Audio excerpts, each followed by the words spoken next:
Welcome to California View. One thing I often hear is just how expensive California as a state is and how many people are having to leave the state to find affordable housing. Many are going to Nevada or Arizona or Texas or Tennessee for cheaper housing, but being from a part of California where housing is not expensive, I always have to question some of this stuff. So here I want to take a look at some places in California that are affordable even on a national scale.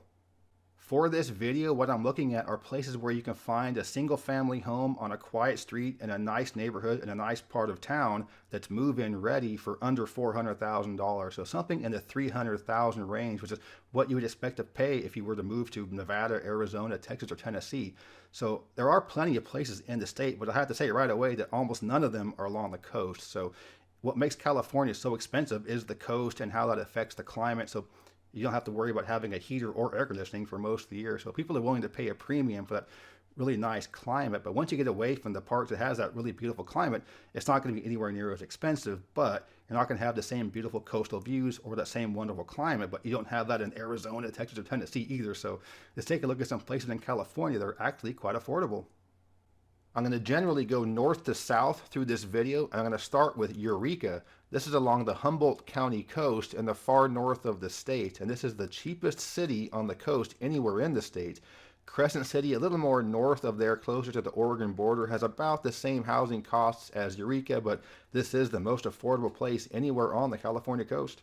The population is about 26,000 people, and there are about 136,000 in Humboldt County. Eureka and Arcata, just across the bay there, are basically one kind of micro-metro area, with Arcata being the college town for Cal Poly Humboldt. And you look at this imagery, Eureka and the surrounding area is beautiful. The downtown's a cute little historic street. Once you leave the city, it's just gorgeous redwoods, with Redwood National Park being very close by, the coastline, the beaches being very beautiful. So now I want to take a look at a handful of house listings for Eureka, and you can see this page here. These are all in the $300,000 range, which is really cheap for the California coast. These aren't the biggest houses in the world, and that one for $360 is on a busy street, but these are pretty nice places, again, on the coast. And if you go just over 400, you can get some nice place too. That one in the upper right that looks kind of rough has a big piece of property to go along with it.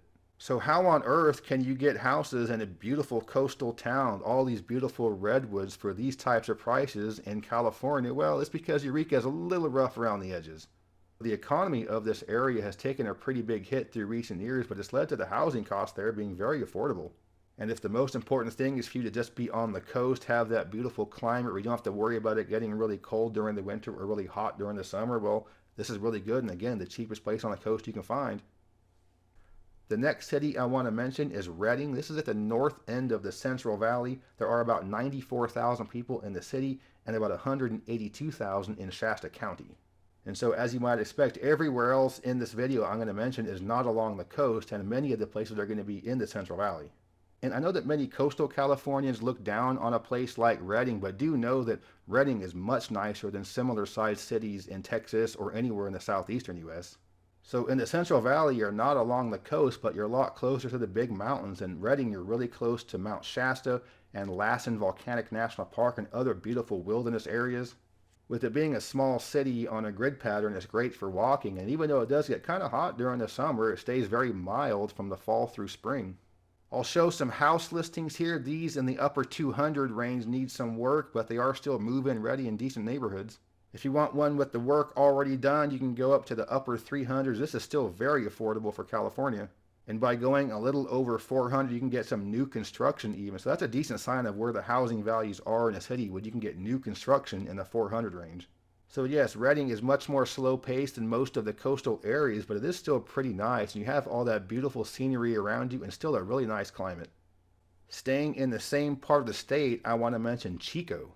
Most people in California are aware of Chico because of Chico State University, or technically Cal State Chico, and this is the college town for it. The city has about 100,000 people, and there are about 210,000 people in Butte County. So with Chico being a college town and also being the home to Sierra Nevada Brewery, the feel of the city is quite a bit different than Redding. So if you want more of a coastal California town feel, but far away from the coast, then Chico is a good spot. And just like Redding, it's really close to all that beautiful scenery. The same national parks that are close to Redding are close to Chico as well. And it's just a fun, vibrant town with lots of things going on, with a pretty interesting downtown. With Chico being more cool than Redding, the housing there is a little more expensive, but you can still get a pretty good deal in the 300,000 range. But similar to Redding, if you go just over 400, you can get to some much nicer places, including some new construction. And for quite a while, I've felt that Chico is one of the best kept secrets nationwide, not just in California, and it is a really good spot with some relatively inexpensive housing. I think a lot of people along the coast view Chico as a bunch of drunk frat boys on an island in the middle of the state of Jefferson, but there's a lot more to it than that. Chico is a really cool spot. Do keep it on your list as a place to consider moving to. So now I want to go to the area that is the closest to the Bay Area that is still somewhat affordable, and that's going to be Lake County. This is just north of the Bay Area, just east of prime wine country, and the most prominent feature in the county is Clearlake. Now this area doesn't have the same scenic beauty as you're going to find up in Eureka, and you're not close to the Sierra Nevada like you are in Chico. But there is still quite a bit of subtle beauty in this area, including the Berryessa Snow Mountain National Monument. So you look at these house listings, these are really low prices. How can something this close to the Bay Area and wine country be this cheap?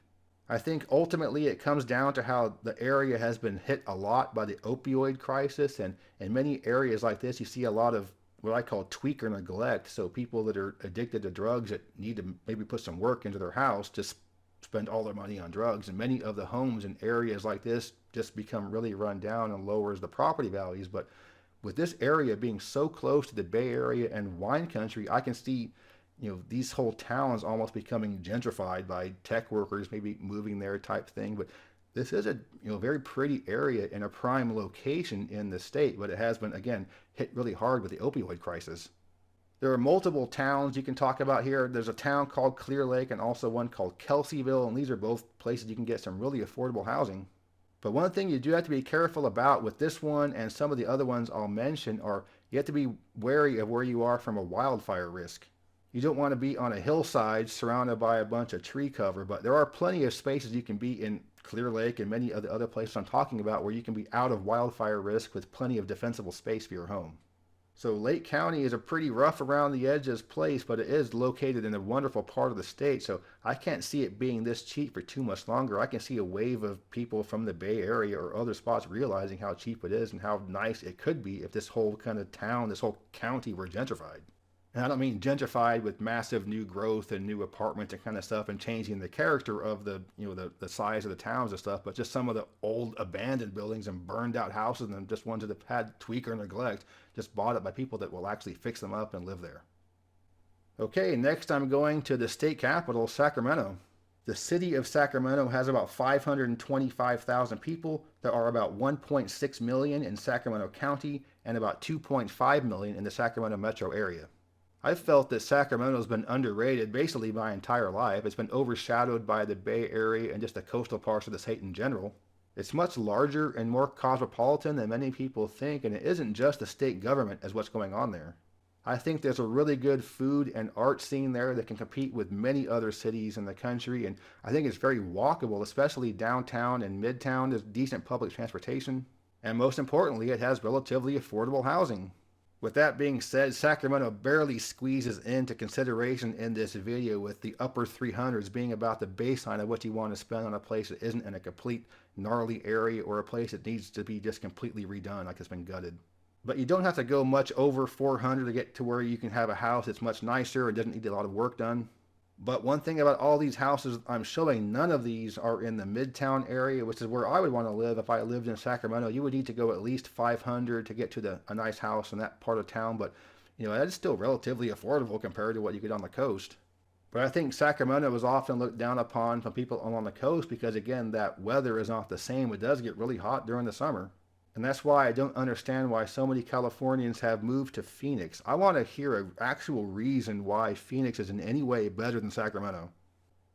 Okay, so now I'm going to go farther down the valley to everyone's favorite city, Fresno. There are about 545,000 people in the city and about 1 million in Fresno County. I think one of the beefs about Fresno is that even though it's a big city, it doesn't really feel like it. It doesn't have the same excitement level as many other cities in that size range. But I think the best thing about Fresno is just where it's located. And I do know this saying about how if the best thing you can say about your town is how it's close to other towns, but I mean, that makes it look bad. But when you're so close to so many things as Fresno, I do think it is a valid point. You're really close to Yosemite, Sequoia, Kings Canyon National Parks. You're halfway between LA and the Bay Area. You can get to Las Vegas or Lake Tahoe easily. You can get to the beach in just over 2 hours. But you do have some of those urban trade-offs. You don't have the same food or art scene that you might have in similar sized cities. But I do think that's starting to change as more and more people realize you can go to Fresno and the houses there are pretty cheap and you can be located in a great spot, and people that are moving there are bringing some of their wants and needs in terms of foods and arts. One major positive for Fresno is that you're outside of the wildfire hazard zone and you're also nowhere near a major earthquake fault. I mentioned in another video on my main channel how Fresno someday might become cool. It might seem crazy to say that now, but I do think with people moving there that want to still be in California, still be close to the California things, are realizing that maybe Fresno isn't that bad after all. Okay, there's no way I'm going to do this video without talking about my hometown of Visalia. It's in the same part of the state as Fresno, about a half an hour south. The population is about 142,000 people and it is growing. Genuinely trying to put my bias aside, I think Visalia is actually a really nice town. The downtown is quite nice. The whole city is good for walking on a compact grid pattern. And despite it being right in the middle of farm country, it does have kind of a cool feel to it. There is a nice main street there. There are 5 microbreweries in the city. But just like Fresno, you're still close to all those same national parks. Sequoia National Park entrance is 45 minutes east of Visalia. You're also really close to Kings Canyon, about an hour and a half to Yosemite, and just many other beautiful wilderness spots up in the Sierra. But it's a smaller, safer, more laid-back town than Fresno if that's what you're looking for. But I think what makes Visalia stand out is that you get really good bang for your buck in terms of housing, not just California, but I think on a nationwide scale as well. So by no means is Visalia an exciting city, but I do think with it being in a great location, similar to Fresno, being so close to the mountains and being about 2 hours or so to the beach, being halfway between the Bay Area and LA, it's just located in a great part of the state. Okay, so now that takes us down to Southern California, and when you get down there, the pickings are much more slim. You either have the beautiful coastal areas with the world's greatest climate, or you have open desert. And so for the purpose of this video, you know where I'm going, out to the desert. The city I want to mention is Banning in Riverside County. There are about 30,000 people, and it's the fastest growing city in the state. It's a little over an hour east of LA, roughly halfway between Riverside and Palm Springs. There is a historic downtown, but most of the growth is because it's a bedroom community to LA. So for people that want to be close to the Southern California metro areas but just can't afford it, you can move to a place like Banning but still be close enough to get to the main things in LA you like. You can still get to the beach on weekends. You can still go to the Dodgers or Angels or Ducks games or whatever. So you're still close to LA but far enough away to where the prices are really low. Now Banning certainly isn't going to raise your pulse to a dangerous rate, but you can see why many people are moving out here. The houses are pretty cheap. If you have a remote type job in LA and you only have to go into the office 1 or 2 days a week, you can live somewhere like Banning, and that long one-way commute is pretty bad, but if it's only 1 or 2 days a week, it's not that bad. But with that being said, Banning is just about the cheapest place you can live in Southern California that isn't completely dumpy. So yes, Barstow and Needles are way cheaper than this, but in good conscience, I can't recommend people moving to Barstow.